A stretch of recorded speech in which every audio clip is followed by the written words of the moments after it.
Welcome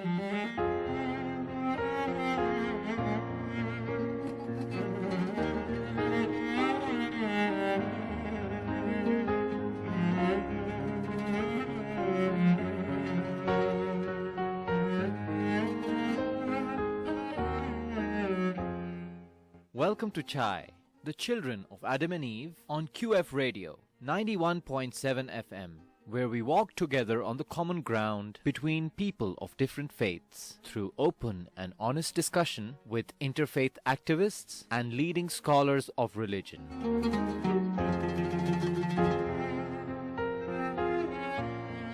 We nurture mutual respect, advocate for peaceful coexistence, and explore what binds us together as a global community.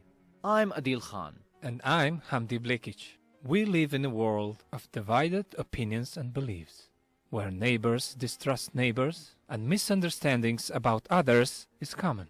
There is no better time than now to realize the importance of interfaith dialogue.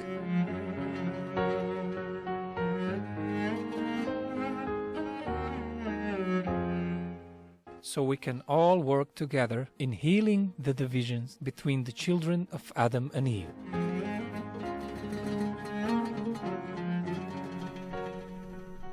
Welcome to this new episode of Chai, the children of Adam and Eve. With you is Hamdi Blekic and Adil Khan, and our guest today is Dr. Zachary Wright, Assistant Professor of Northwestern University in Qatar. And today our topic is about human rights.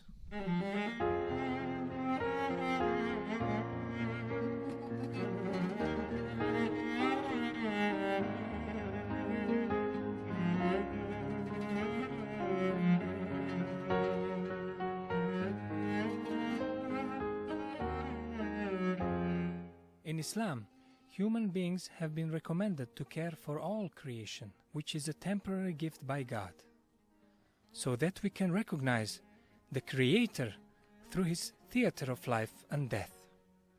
In today's program, we will discuss concerns about human rights and rights of creation with Dr. Zachary Wright from Northwestern University in Qatar. Dr. Zachary, welcome to the studio and today's episode. Can you please introduce yourself to our listeners? Bismillahirrahmanirrahim. Salatu wassalam ala ashraf al-mursalin. Assalamu alaikum. My name is Zachary Wright. I'm a professor of history and religious studies at the Northwestern University in Qatar, which specializes in journalism and communication.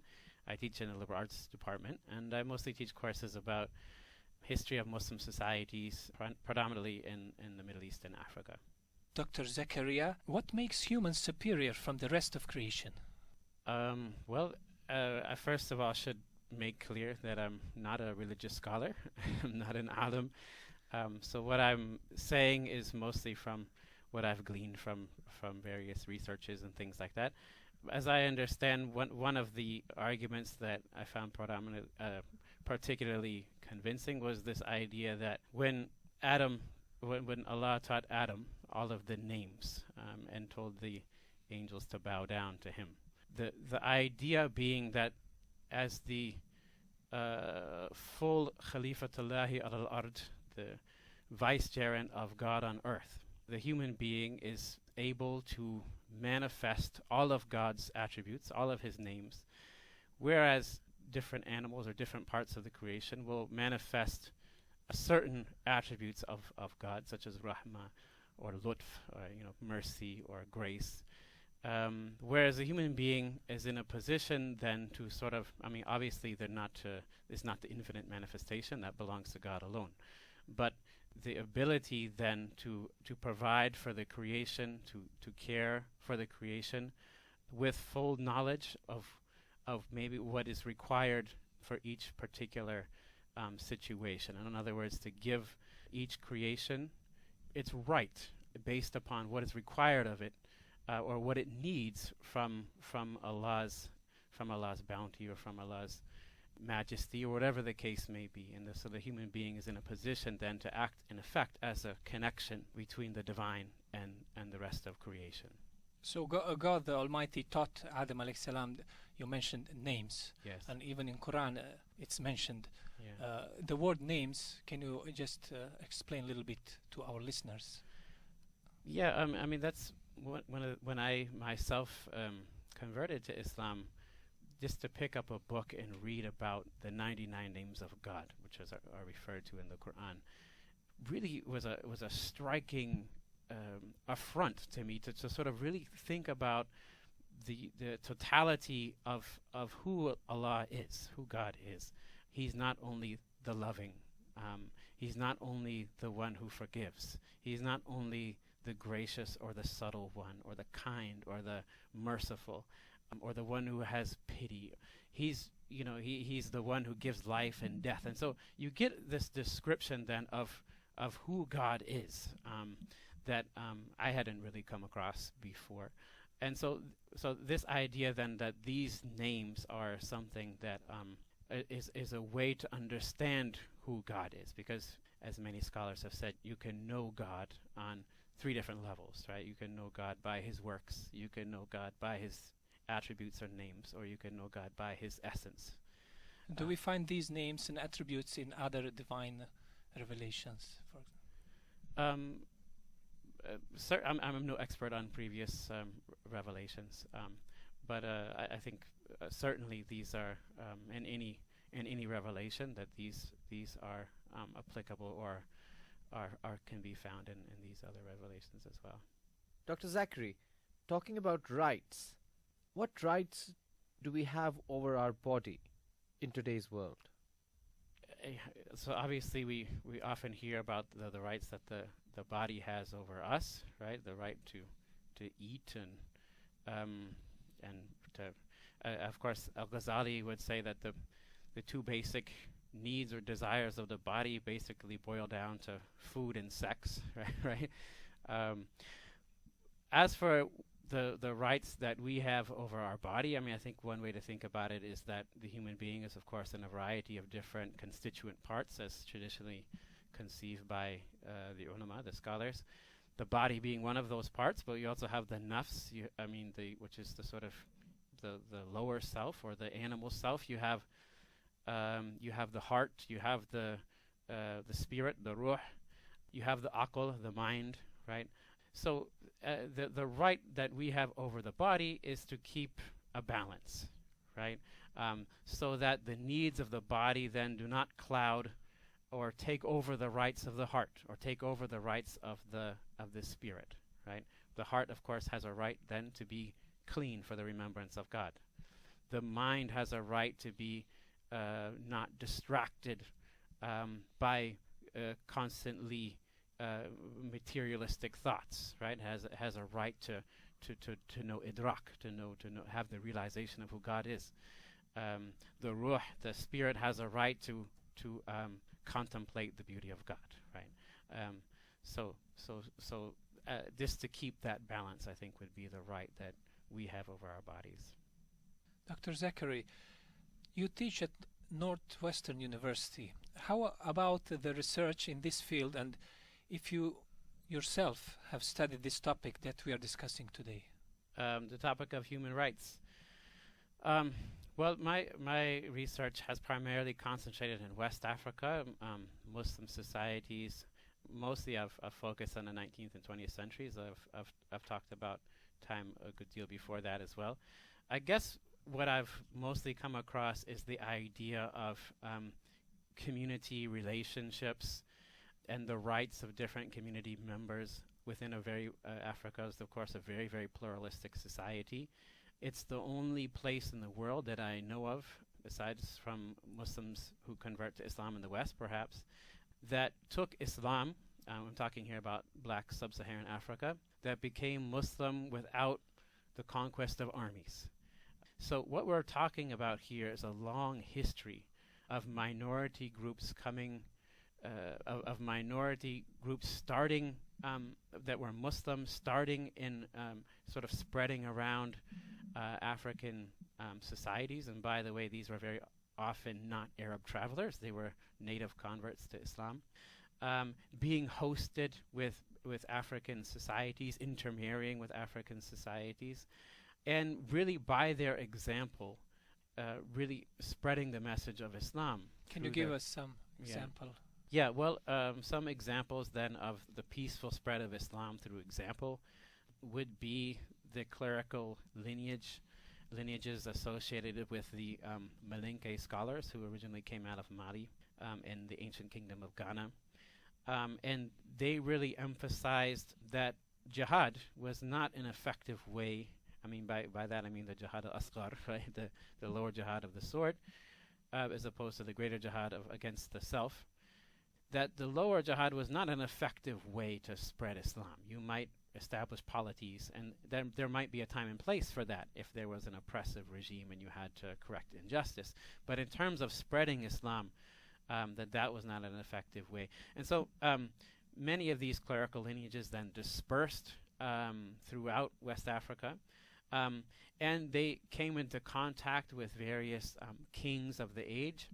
And there are many, many instances where a king would have a certain problem, and he would try different of his sorcerers or medicine people, shamans that he had there before, to no avail, and then eventually come to ask the help of the Muslim sage. And the Muslim sage would, in various instances, might say, well, if it's rain you need, let us pray together to God for the rain, instead of a various jinn or other spirit you might be praying to previously. And if it rains, then you become Muslim, or something to that effect. And so there are many, many accounts of this. And so one has to ascribe a certain amount of historical validity to these accounts. Dr. Zachary, picking up on that comment about your research in Africa, do minorities in Africa have challenges in living in harmony with majorities, whether they be Muslim or Christian?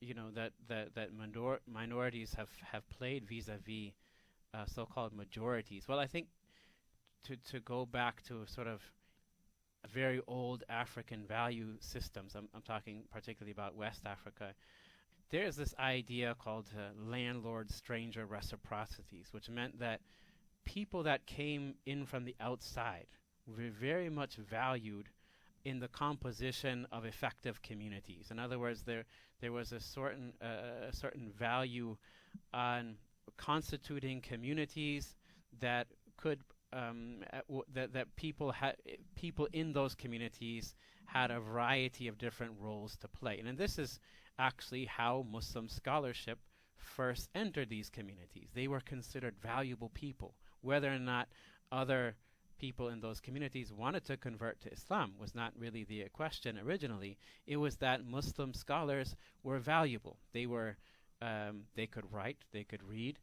they could heal people, right, based upon the Quran, and a variety of other functions they played, participating in international trade networks, etc. So I think, traditionally speaking, minorities have been very well respected. Now, obviously, there are certain politicized versions of ideologies and religious affiliations that have made that more difficult in the modern time. But just to quote, there was a famous Senegalese sheikh, Sheikh Ibrahim Niass, who was known in the Middle East in the 1960s as the leader of all of the Muslims in West Africa. And he had a very famous statement that he gave in Ghana at one particular point, that he considered the entire world as one village, and that is really a predecessor to the idea of the global village. And he said that each community was like a family in a hut, and that when they congregated in the center of the village, they decided affairs according to their mutual benefit. But he was sure that each family had a particular way to raise his or her own children inside their own hut. Right, and one should not interfere with what's going on in other people's houses. So this is this idea of mutual respect, but leaving people to decide their own affairs, essentially. More on that later, Dr. Zachary. Right now we'll take a call. We know that in Islam and in all religions, human beings are asked to take care for all of creation. And to speak about that, Adil, we have on the phone Ahlam from Qatar Animal Hope. Welcome to our show. Thank you. How is Ramadan, Ahlam? Ramadan is good as usual. We are enjoying the holy month of Ramadan with the family, with everybody around. As well, I enjoy it with my animals, Yeah, that's my excellent. rescued animals as well. They have big part of my life. I have Yes. to still be with them even though it is Ramadan. Yeah. Okay, Ahlam. Today we are speaking about rights in Islam. Can you tell us what rights do animals have? Animals, they have a lot of rights because even in Islam, before Prophet Muhammad sallallahu alaihi wasallam, he always been concerned of the animals, not to harm them in any way, to treat them nicely, because we need animals the same time animals they need us. In anyhow, we need animals to eat from them and to help us to live. So in both ways, we are completing each other. So the animal rights is really important for the society itself, for the country itself, to show how good we are with animals. We have to respect their rights, no matter how they look like, no matter what breed they are, no matter what kind of animal. It is a cow, a mutton, sheep, a dog, a cat, or whatever. He have lots of rights for us. We are humans. We are the one talking, but them, they don't talk. So we are the one who should take care of them properly. Otherwise, it is not animal rights for them. Yes. Can you tell us something more about Qatar Animal Hope? Okay, Qatar Animal Hope, I name it Animal Hope because it is really the hope for the stray animals. It is really giving them a hope to live, to have a chance to live better. Qatar Animal Hope, it is a place, or it is a page for the animals who need human help. The stray animals who are living in the streets without food and water.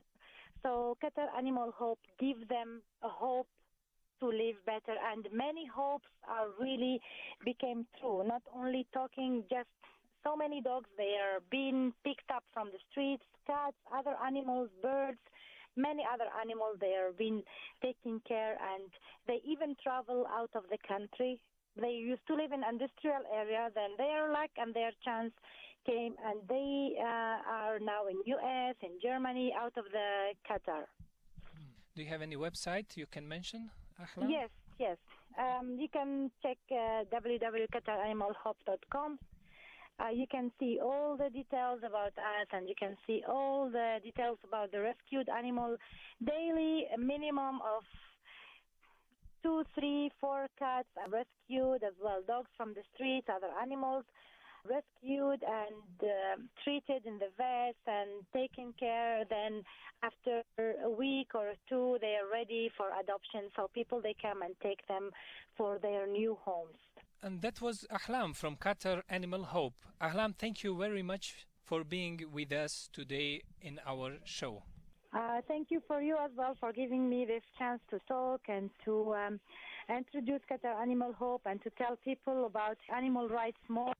And I hope in the future more people will be concerned about animals, and it will be better future for animals, inshallah.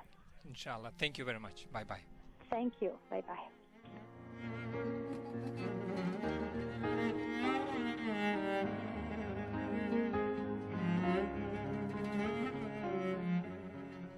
You're listening to Chai, Children of Adam and Eve, where we provide you with spiritual nourishment on QF Radio 91.7 FM with Adil Khan and Hamdi Blekage from Doha International Center for Interfaith Dialogue, where today we are speaking to Dr. Zachary Wright of Northwestern University in Qatar about rights in Islam and in today's world.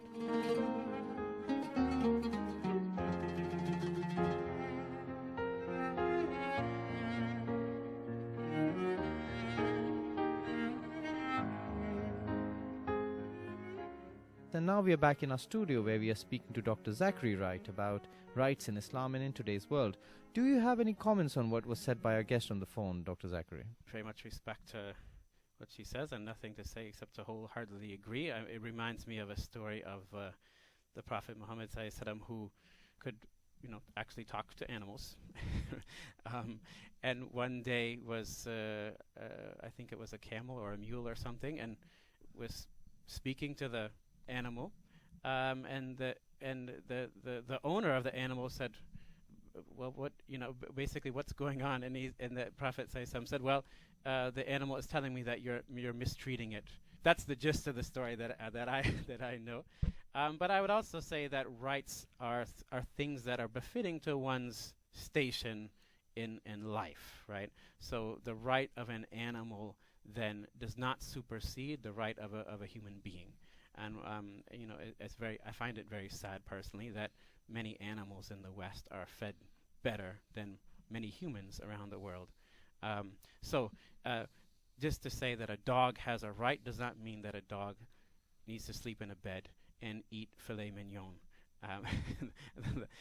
every night. But if you're doing that to your dog, then fine. I don't mean to criticize you, but it's just to say that not the rights are not the same for every part of created being. There should be a balance, obviously. Now that we've spoken about human rights, rights over our bodies, rights of animals, we would also like to speak about rights over our mind, our conscience, and our expression. How does religion guarantee these rights? Well, I think in all religions, there's this notion that human beings have free will, and that this is fundamental to the concepts of who we are, that we have this ability to have realizations to choose the right path or the wrong path. And of course, and we have this verse of the Quran, La ikraha fi din, there's no compulsion in religion. I know there are several narrations for the Asbab al-Nuzul, or the circumstances of revelation for that verse, but one of them, one of these narrations is a man forcing his own son to be Muslim, and basically the answer was that this has to be a choice on some level. Now, obviously, you teach your children to the best of your ability. I have children, and of course, I'm raising them in Islam.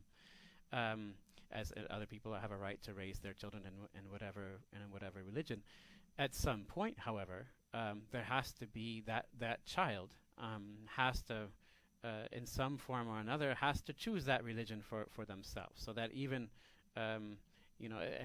this choice happens on a variety of levels. Some people will just be, because of the strength of the cultural norms, might just sort of go along with acting out Islam, but never letting it penetrate their hearts.